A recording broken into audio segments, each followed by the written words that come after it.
Chúng ta đã có cái kinh nghiệm về khổ đau, cho nên chúng ta mới có cái cơ hội và cái khả năng tiếp xúc và biết được cái giá trị của hạnh phúc. Nếu chúng ta chưa từng khổ đau về cái sự không cửa không nhà thì chúng ta khó để thấy được rằng có cửa có nhà là một hạnh phúc. Nếu ta chưa từng bị đói thì ta chưa có thể biết được cái giá trị của cái hạnh phúc của cái no mỗi ngày được ăn cơm. Nếu chúng ta chưa bao giờ thiếu cái tình thương yêu thì chúng ta không có thể có khả năng tiếp nhận và trân quý cái tình thương yêu mà bây giờ ta có. Do đó cho nên ai cũng biết rằng cái hạnh phúc lạc ấy, nó được làm bằng chất liệu của đau khổ. Và vì vậy cho nên ta nói rằng thực tập để đi tới, để sinh ra, để đi tới một cái nơi hoàn toàn vắng mặt của khổ đau mà chỉ có sự có mặt của an lạc thôi là một điều trong cái thực tập của làng Mai, là một điều vô nghĩa, là một điều không thể có được, là một cái ảo tưởng. Nếu chúng ta muốn biết an lạc là gì, nếu chúng ta muốn tạo dựng an lạc thì chúng ta phải biết khổ đau là gì, và chúng ta phải biết xây dựng an lạc bằng những chất liệu của khổ đau. Cho nên tìm tới, trông cầu một cái cõi mà nơi đó không có khổ đau, đó là một cái ảo vọng, một cái ảo tưởng không có được. Nói như vậy không có nghĩa là chúng ta phủ nhận cái sự có mặt của tịnh độ. Nhưng mà tịnh độ nó chỉ có thể có mặt trên những căn bản uế độ mà thôi.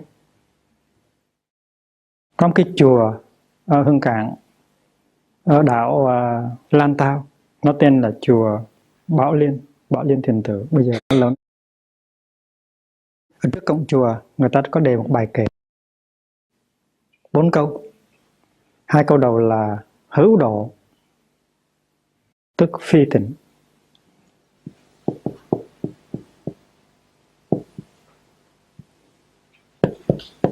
Câu này hay lắm.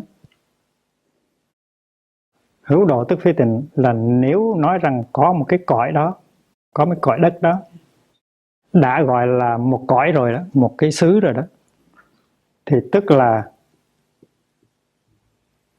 không thể nào tịnh được.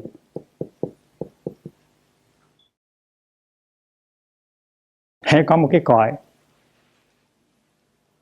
thì cái cõi đó không thể nào tịnh được. Có cái cõi thì tức là có sự sống. Mà có sự sống thì phải có tịnh và có nhiễm. Không thể nào có tịnh không được.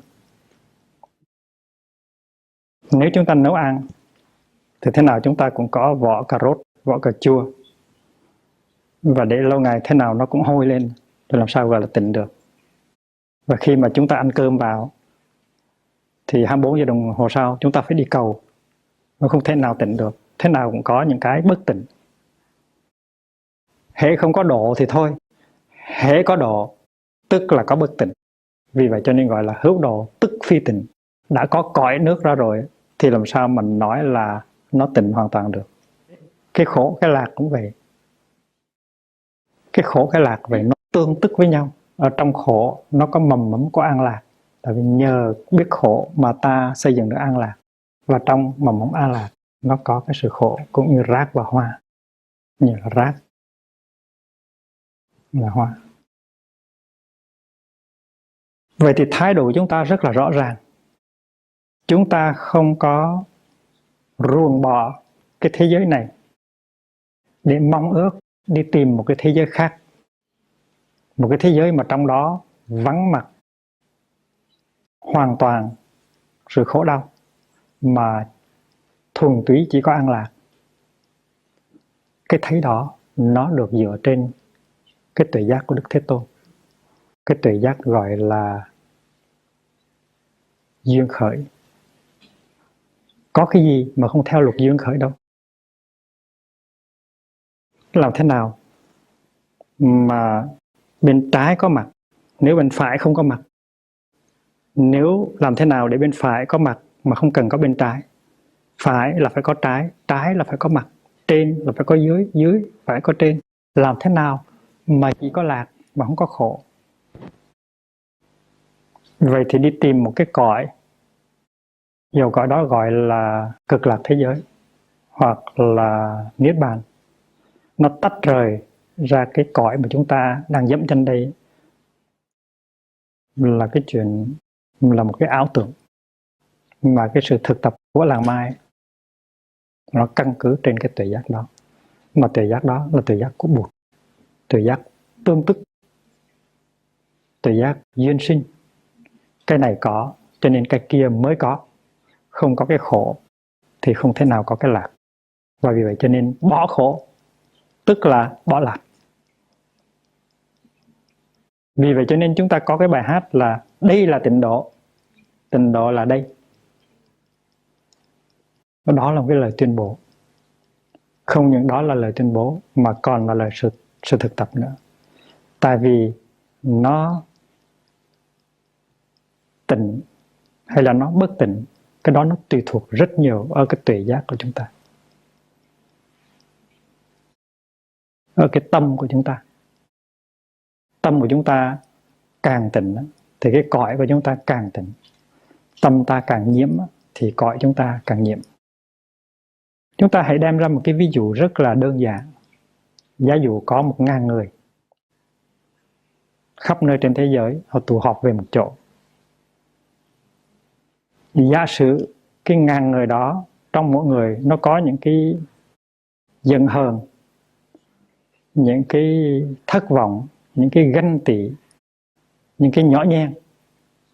1.000 người mà tập hợp với tất cả những cái đau khổ về tâm lý như vậy thì hãy tạo ra một cái cõi như thế nào? Chúng ta biết rõ ràng. Họ sẽ tạo ra một cái địa ngục khá lớn.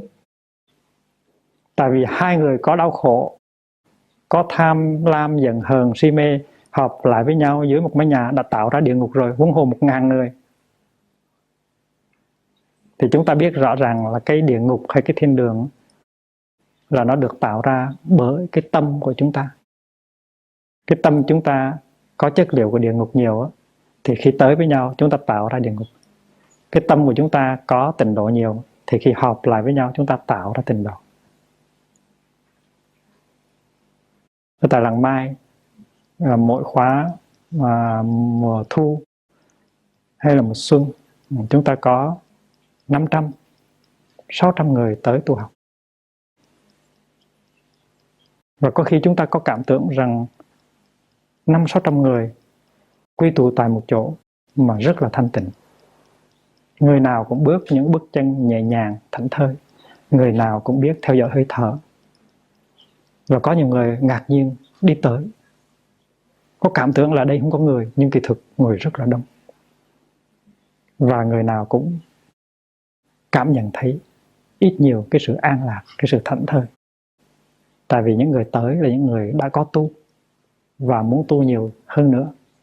Vì vậy cho nên khi mà chúng ta có 1.000 người với một ít thương yêu, với một ít hiểu biết, với một ít vững chãi, với một ít thảnh thơi, tụ tập lại một chỗ để xây dựng ra một cái cõi, thì cõi đó thế nào nó cũng có mang tính chất của tịnh độ. Ít nhiều là tính chất của tịnh độ. Và cái hoài bão của chúng ta, mỗi chúng ta trong khi tu học là để tạo ra những cái mini tịnh độ cho con người có chỗ nương tựa và bớt khổ. Vậy thì cái thấy đó nó rất phù hợp với cái thấy của Đức Thế Tôn. Đức Thế Tôn nói là cái tịnh độ là từ cái tâm của mình mà ra. Duy tâm tịnh độ. Duy tâm tịnh độ.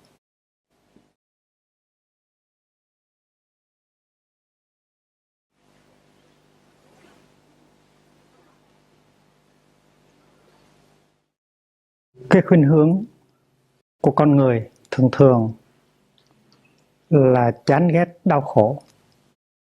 Sống ở cái cõi gọi là ta bà này, nó có rất nhiều khổ đau. Người tạo ra địa ngục cho người, cho nên ai cũng chán cái cõi này. Và những khi mà đau khổ ê chề thì tự nhiên ở trong tâm nó phát sinh ra một cái ước muốn là mình được ai mang tới một cái cõi mà trong đó không có những cái khổ đau phiền muộn. Một cái nhà thơ tiền chiến có nói, tôi không có nhớ tên: hãy cho tôi một tinh cầu giá lạnh, một vì sao trơ trọi cuối trời xa, để nơi ấy tháng ngày tôi lẩn tránh những ưu phiền đau khổ với buồn lo. Đi trốn, tại vì thấy cái cõi này đau khổ quá, ưu phiền quá, buồn lo nhiều quá, và mình có khuynh hướng đi tìm một cái cõi. Bởi vì vậy cho nên các tôn giáo bán hàng rất là chạy, bán cõi tịnh độ, bán cõi thiên đường. Tại vì ai cũng đau khổ, ai cũng chán ngán cái cõi này rồi, và ai cũng mong muốn đi tới cái chỗ đó. Và tới chùa, tới nhà thờ tu tập là để có được một cái vé, một cái vé máy bay, và chuyên chở mình tới cái cõi đó. Cái cõi mà chỉ có hạnh phúc mà không có khổ đau. Trong cái tuệ giác của Bụt,